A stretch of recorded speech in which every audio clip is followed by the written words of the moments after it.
Good morning. There's a lot of you. Awesome. I want to welcome you to New York City, and I want to welcome you to a new theme we have this year for our conference, Brands on Board. And I want to give a little shout out to the brands that are here today. And I'm going to tell you a little bit about why it was important to me that they're here.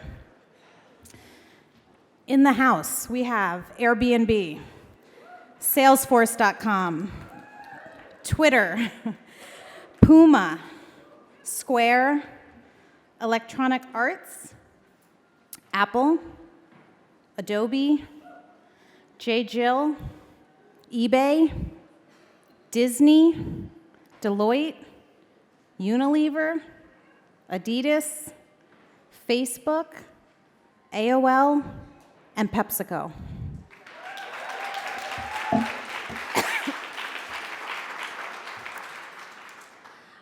A lot of times when I get asked why I started the 3% conference, I talk about brands. In fact, brands were the entire reason I started this movement. I was horrified by the way female customers were being spoken to or ignored entirely. So brands, you have an important role in this conversation, and nothing will hasten change faster on the agency front than the people who are paying the bill, demanding it. So thank you for your presence here today. I always think before we start the conference, where do I start? Because I know a lot of you are new to the movement, and I never know at which point I should start to assume your understanding of what we're about. And I just want to tell you, we're not going to slow down for anyone. This is the advanced placement class. We're going to go fast. So if there's anyone sitting here who still doesn't understand why diversity equals creativity equals profitability, catch me at the break and I'll explain it to you, but I'm going to assume we're all on board and we're going to start from there. So I want to give a little shout out to Apple, who created the lounge space for us. Did you guys all see the Apple Lounge? That is a great space for you to go. You can recharge your phone there, you can work there, you can sit down and have conversations there. So I'm really grateful to them for providing that space for us to connect. We also have a breastfeeding room. I know we have some breastfeeding moms here, and basically there's a mother's room that Huge has supported and Medela is supporting. Basically, if you're a breastfeeding mom today, you didn't need to bring anything with you. We have pumps for you, we have a fridge, we have a microwave, we have a private area. So thank you for making that available.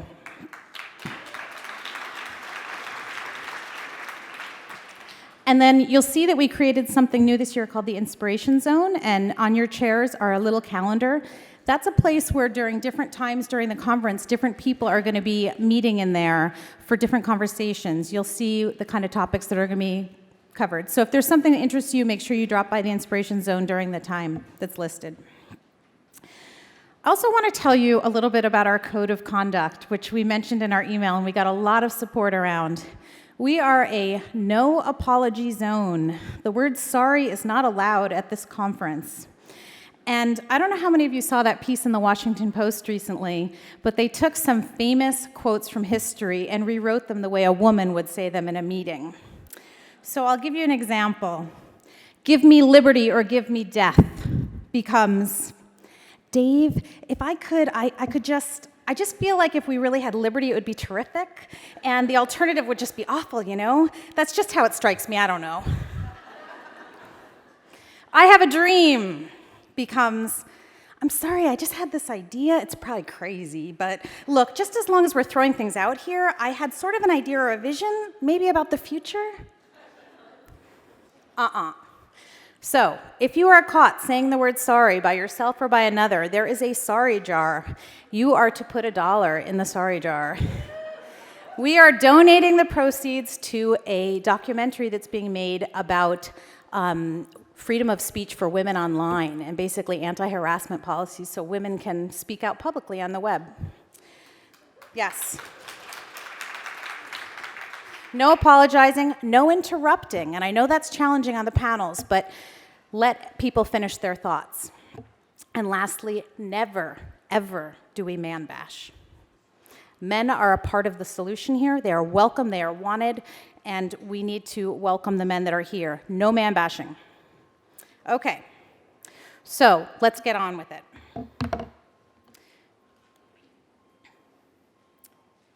So I purposely wore all black today because it's kind of like a funeral today. It is the happiest funeral you will ever attend because we are laying to rest some things that have really overstayed their welcome. So, first of all, rest in peace. Gender issues do not equal women's issues. And everything I'm going to talk about right now are things that have happened in the last calendar year that led me to believe, after 4 years of annual conferences, that we have truly reached a tipping point and a fever pitch where the world is ready for this conversation in a way that never before it was. So, I don't know how many of you knew that this year, the UN had its Sustainable Development Goals for the next 15 years announced. This is basically the plan to drive people, profit, and prosperity all the way through the year 2030. You will notice that number 5 on that list is gender equality. And basically, that's a really important message from the world that until women and girls have equal rights, all the other things we want for the planet will not fall into place. Another important thing that happened this year that we're laying to rest, rest in peace, men as passive observers. The He for She was a huge initiative, also through the UN, a solidarity campaign, inviting billions of boys and men into the conversation. And I feel like our Manbassadors movement is a small satellite version of that. We are also saying rest in peace to bias blindness. How many of you were at last year's conference? I stood on this stage, well, the stage in San Francisco, during my opening remarks 1 year ago, and I said that I felt that technology would be the answer to bias blindness. So much of the research around bias talks about it as this kind of inevitable force. Yet really what we needed was something that would illuminate it at the moments where we're making decisions. And I said, where are the technologists to solve for this? And I'm really delighted to say that this year there's been a huge movement on that front. This is a graphic from a recent Wall Street Journal piece about how men and women were reviewed in their performance reviews at work, and how many more negative adjectives were used for women than men. And I'm happy to say, a woman technologist, Dr. Snyder, co-founded a company called Text2Co. And what it does is analyzes language in job postings and performance reviews and surfaces where there's bias so that it can be corrected before it has impact. So here's what we're bringing to life with the rest in peace. Here are the things we're excited to welcome in. A gender equal government. How many of you saw the amazing announcement last week from Justin Trudeau, the new Minister Delegate of Canada? He has pledged that his cabinet will be gender equal, and it's being announced on November 4th. There's also the little matter of this.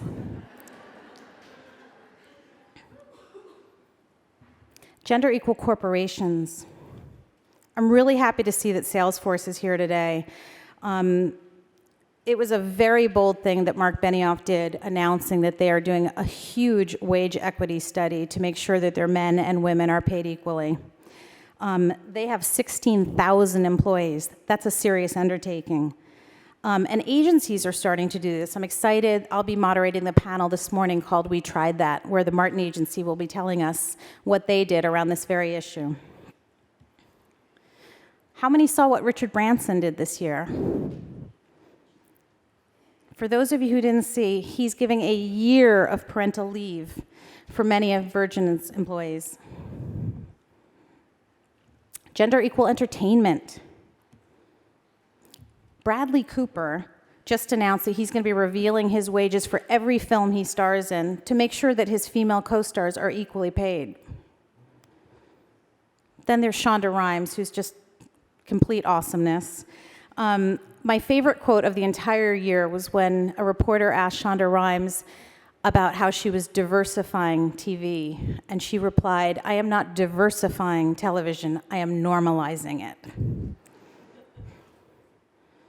We need to normalize advertising, and we need to show women and people of color that they're reflected in the work itself and in the creators of that work. Gender equals sports. I'm telling you, this was the year that everything got on board. The US-Japan World Cup final was the most watched soccer game in United States history.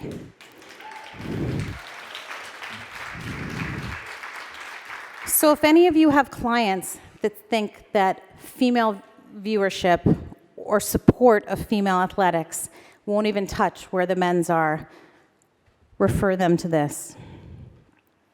This was also the first year the NFL had two very big wins. They have their first female referee and their first female coach. Gender equal military. First female Army Rangers graduate. And I almost feel like this was the year that we had gender equal genders. The Caitlyn Jenner story is huge if you think about what it's telegraphing. We are starting to wake up as a nation to the fact that gender is not a fixed identity, and that being a male or being a female is not one monolithic thing that you are, and that people can make assumptions about you. There's also a brand new modeling agency that's all transgender models.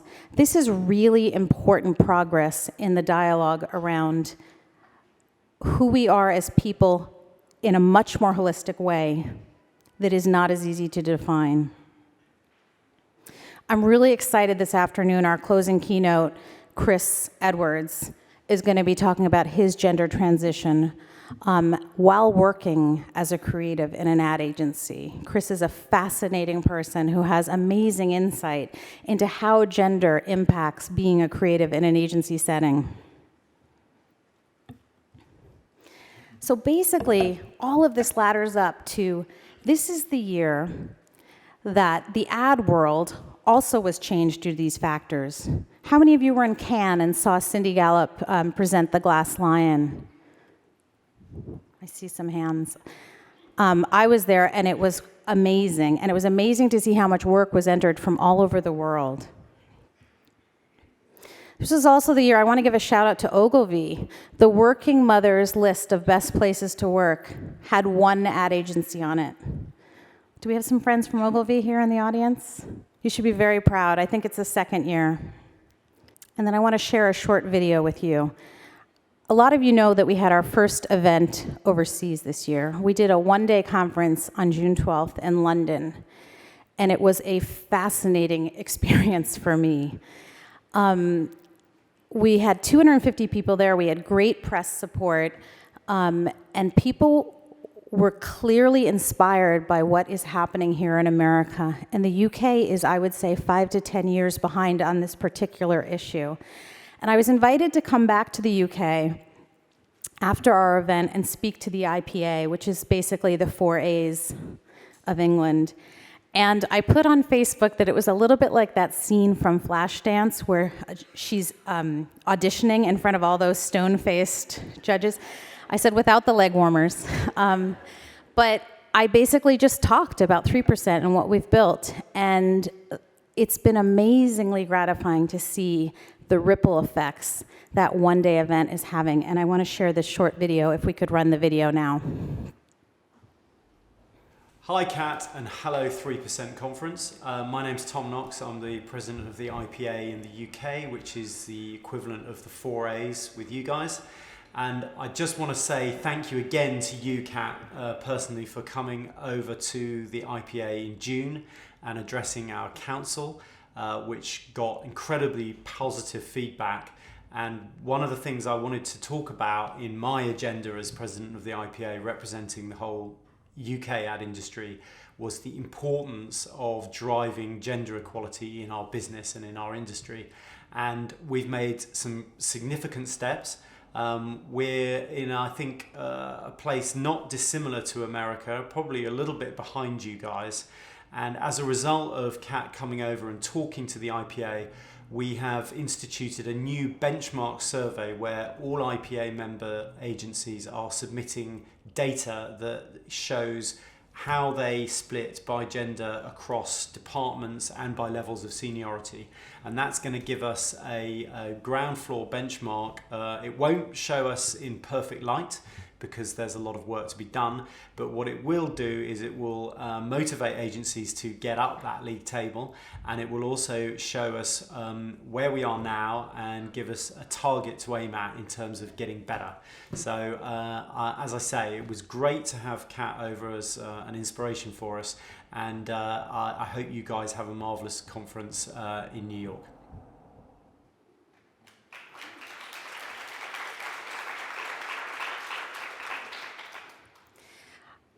I honestly cannot tell you how much I learned on that trip, how much I think I helped teach and how much I learned. But I will tell you that the UK has really, really taken what they saw that we're doing, and there have been some really interesting things that have happened since June. So I'm very inspired that what we've done here can be exported and inspiring to another nation. Another big win in 2015, and I know a lot of you were involved in this, we had our Super Bowl tweet up.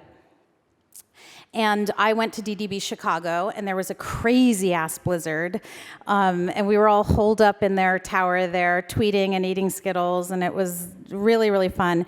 And then a whole bunch of you self-organized gatherings, and we joined forces with the Representation Project, and we got 59 million impressions of our hashtag on Super Bowl Sunday. And what's important about that is it's telling the world that women make media, that women watch media, that women have thoughts about media, and it's doing it in a very public and constructive way. So this is a tradition that I think just, snowballs every year, and it was really gratifying to see, especially the work. I mean, to see the Always Like a Girl spot airing on Super Bowl Sunday was amazing. So that was another big win for 2015. This is the thought I want to leave you with. We are past the point of no return. This is the 4th annual conference, and every year we've been rolling the ball up, the stone up, a little bit farther up the hill.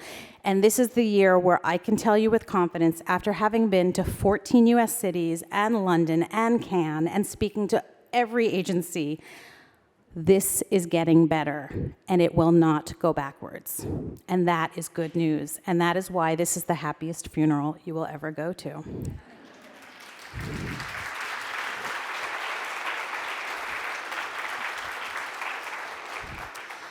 I want to thank all of you that have been part of that journey, and I especially want to thank our sponsors. I cannot overestimate how much their support matters to the work that my team and I do.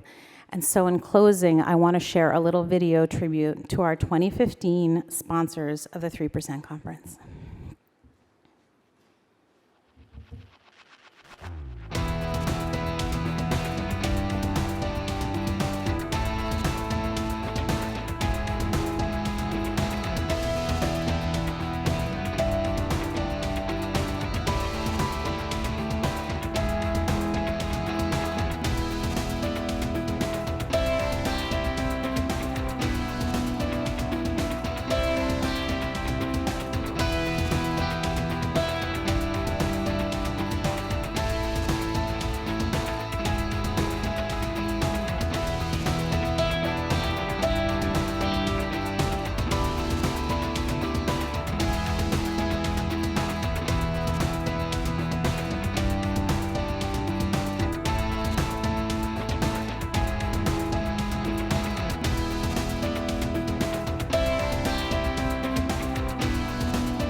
I just want to tell you something I said at the Ad Color Awards, and I think some of you saw that I won the Change Agent Award this year at Ad Color, which was a huge honor.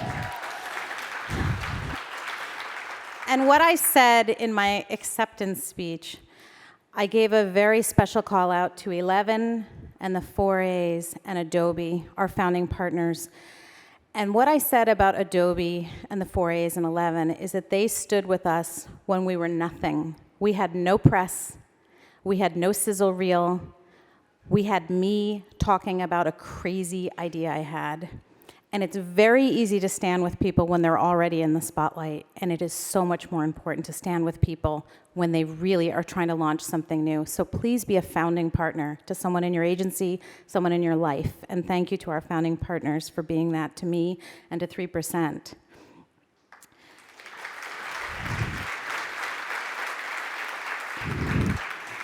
And lastly, I just want to thank Jenny Bergman, our amazing lead designer, for all of her great branding, for 11 for the amazing look they created for the brands on board and the program, and Laurel Stark, our amazing social lead. We're counting on you guys to tweet.